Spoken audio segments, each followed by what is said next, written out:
entrepreneurs in the building, all the aspiring entrepreneurs, or what they call the wantrepreneurs, people that want to start a business that haven't done it yet. I'm going to explain to you why you may not want to be an entrepreneur. And this is kind of strange. This is a little bit of a reversal because a lot of times you hear me talking about the benefits of owning businesses and all that. And so let me explain some reasons why you may not want to be an entrepreneur. We're going to get started on the Black Financial Channel right now.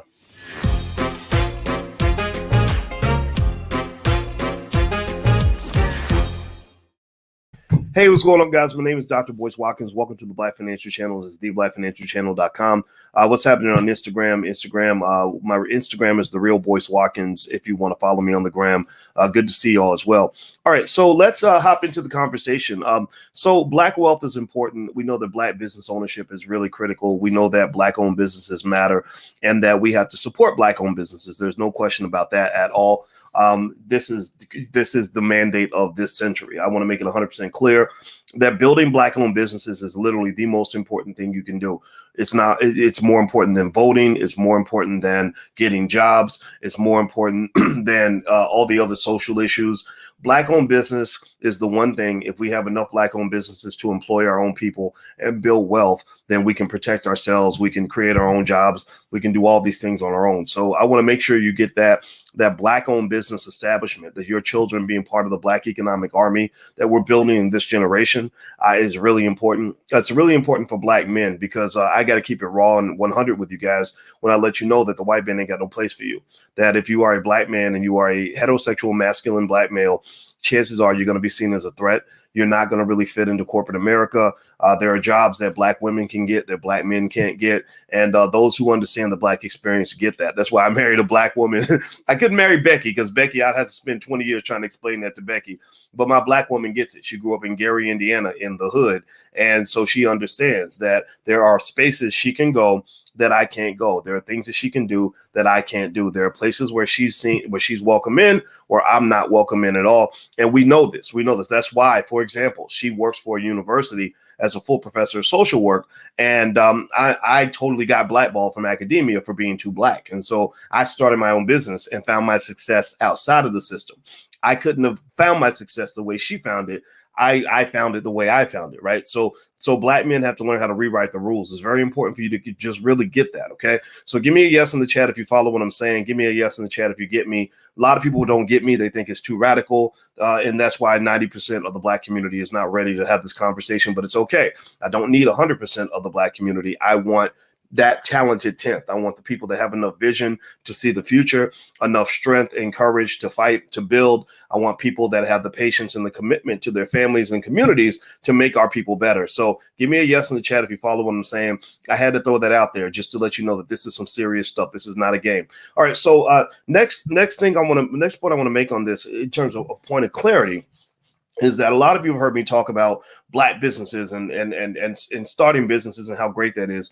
And I do believe it's great. I think it's very important to have the skills to start a business. I think every Black child in America, as a rite of passage by the age of 12, should know the basics of starting their own business. They should own stock when they are 0 years old. I had a nephew that was born 3 days ago. He was a stock owner before he got to this earth, because by the time he's 25 years old, those stocks will have quadrupled in value and he's going to have plenty of money. He will have no money problems because we planted seeds for him before he was born. So every Black child should also know that being a renter is temporary, being an owner is permanent. So you don't want to be a renter for life. These are things that need to be part of our core value as a community. There's no time for messing around when people are trying to oppress you. Now, here's the thing though.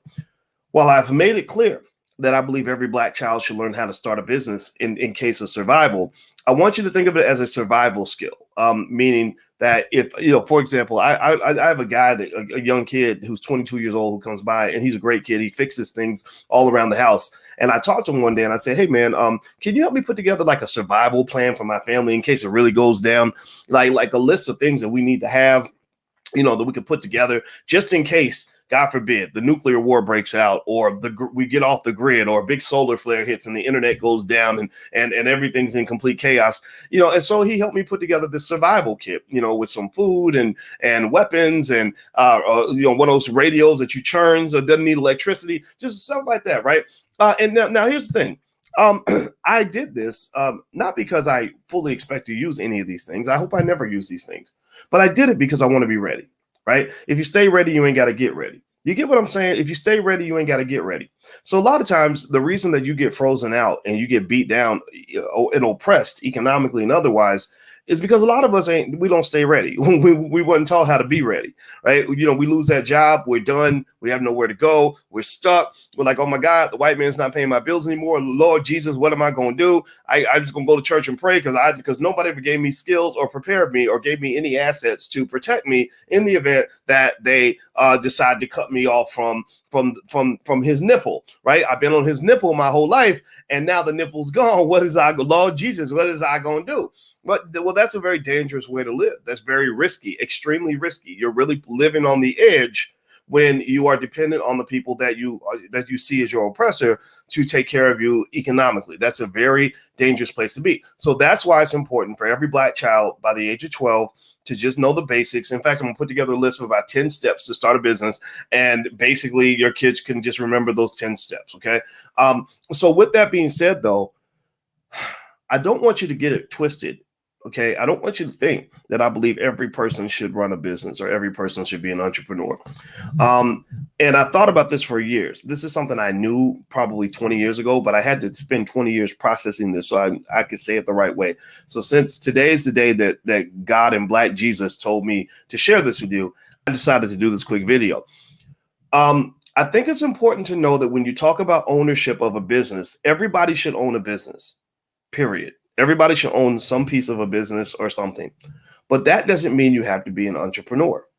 Owning a business is not the same as running a business. Running a business means that you file the paperwork and you're the CEO and you get up every day and you go get the clients and you in the beginning, you're doing all the work and putting everything together and you're doing the grind and the grind is fun. The grind is really a lot of fun, but some people don't enjoy the grind. Some people don't want to live that way. Some people don't want to do all of that. Some people get worn out and flustered by all of that, right? 80-hour weeks and all this other stuff that you have to do as an entrepreneur. It was fun for me. I enjoyed it, but some people don't want to do that. Some people maybe have a job that they like and they want to keep their job. Well, one of the things I want you to really understand is that there are many, many, many ways that you can skin the ownership cat without actually starting the business and running the damn thing.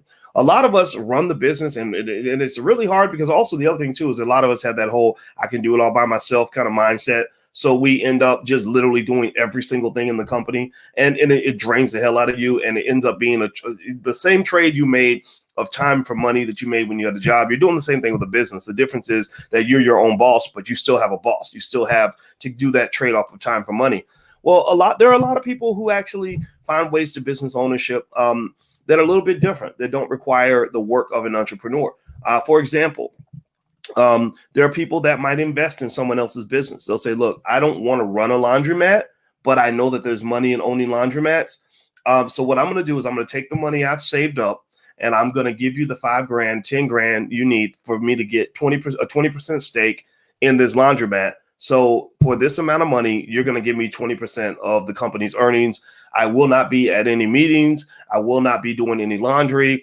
I will not have anything to do with running the business. I'm just a silent partner. And I'm going to be real quiet because I don't want to do any of the work, right? That's something I've seen people do on a regular basis. That's why saving your money and having a stock portfolio or some liquid assets you can access is really important. In fact, if you haven't gotten started on that path yet, go to the allblackagenda.com because I've got the $5 a day investing plan that you can pick up if you want to go take a look at that.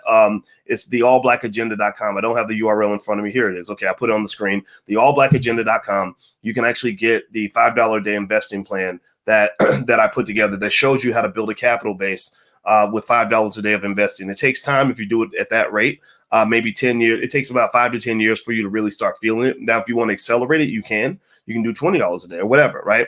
And a lot of you have made a lot of money in the stock market. Give me a yes or in the chat if you have made a killing in the stock market. There's a stock actually called, I think it was Ecor, that I had recommended to you guys maybe about 2 weeks ago. And that stock has been on fire. I've done my research, and the analysts who follow that industry said that the stock was underpriced, and now it went from maybe $1 to like $3 or something per share. So so basically the idea is that there are some companies out here that are doing really well. There's a lot of money being made, and I want you to be a part of that process, right? I want you to make money. So the next thing, so go to the allblackagenda.com. You can get the $5 a day investing plan for free. Doesn't cost you anything. There's the URL right there on the screen. The second thing I want to mention is that there are ways that you can start businesses without actually having to come up with a business model. I've heard a lot of people ask me questions like, how do I figure out what type of business that I want to start? Or how do I figure out the right revenue model or the way to make money from the business or whatever? Well, the thing about that is some of these problems and questions take you years to answer. Like it might take you years to figure out how to generate money from something. You know it's valuable. You know that there's money there, but you haven't made any money. Well, there are people out there that actually buy franchises. I've seen families that have changed their lives by pulling together family money and starting, and joining some sort of franchise. And there are lots of hundreds, maybe thousands of companies out there that have franchised themselves where it's like a business in a box where they will literally give you all the blueprint on how to run that type of business. And all you got to do is go study it like you study a class, and you just read through like, okay, so we make the hamburgers like this, and then we make the fries, and then we sell the food, whatever. Right. So franchises are actually something a lot of people use where they can actually start a business without necessarily having to figure it all out. Right. So there are different ways that you can be involved. You can be a silent investor. You can just provide the capital. Maybe you could help provide a network or find customers for a business. There are businesses I've been involved in where I said, look, I don't want to do this work, but I'll be the hype man. I've got, 1 million followers all over the internet. So I'll be glad to go and talk about the business. And then if people like it, then they can go be a part of it or whatever. But there's a lot of ways to skin that cat. And I don't want you to think that the only way to make entrepreneur money is to be an entrepreneur. And in fact, sometimes it's better that you're not the entrepreneur if it's not something that you're passionate about, because it's hard for a person that doesn't have passion in a topic to compete with people that are passionate. People who are passionate, they love it. They're into it. They'll do it every day. They do it for free. People who are not passionate, who are there just for the money, they're not going to work as hard. Typically, they're not going to be as interested in drilling into it. I mean, they can be passionate about money, and that might drive them, but typically there's a differential there. So just kind of keep that in mind as you think about how you want to move forward on your path to ownership and all that stuff. And by the way, we actually have a franchise program in the Black Business School. It's a really great curriculum on everything you need to know to buy a franchise. So the URL is on the screen. It's theblackfranchiseprogram.com. So feel free to go to the theblackfranchiseprogram.com if you want to take a look at that. And so that's it. Those are my thoughts for today. I'm going to get back to work, but I just wanted to stop for a minute. And again, God and Black Jesus told me to do this video, and so I did it, and it's done, and the message has been shared. So I hope this helps you. If you could, please hit the thumbs up button on your way out, and make sure you subscribe to the Black Financial Channel. That's theblackfinancialchannel.com. And also, if you're, I do little sessions on Clubhouse and stuff like that. So if you're on the Clubhouse app, you can look me up at Dr. Boyce Watkins. Feel free to do that as well. All right. So have a good day, everybody. It was good talking to you, and I will see you soon. Peace.